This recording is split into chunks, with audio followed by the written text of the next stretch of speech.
ମୁଁ ପହଞ୍ଚିଗଲି ରଞ୍ଜିତର ଘର ପାଖରେ। ଆଜି ହେଉଛି ପବିତ୍ର ଅଷ୍ଟମୀ ଉପଲକ୍ଷେ ଆପଣମାନଙ୍କୁ ହାର୍ଦ୍ଦିକ ଅଭିନନ୍ଦନ ଓ ଶୁଭକାମନା। ଯଦି ଆପଣମାନେ ଚ୍ୟାନେଲରେ ନୂଆ ଆସିଛନ୍ତି ଦୟାକରି ଆମ ଚ୍ୟାନେଲଟିକୁ ସବସ୍କ୍ରାଇବ୍ କରନ୍ତୁ ଓ ଲାଇକ୍ କରନ୍ତୁ। ଚାଲନ୍ତୁ ଭିଡ଼ିଓ ଦେଖିବା।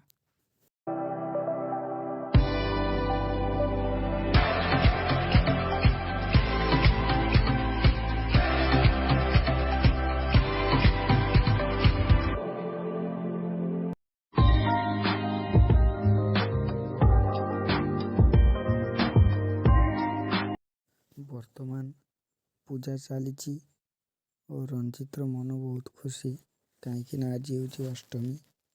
ଚାଲନ୍ତୁ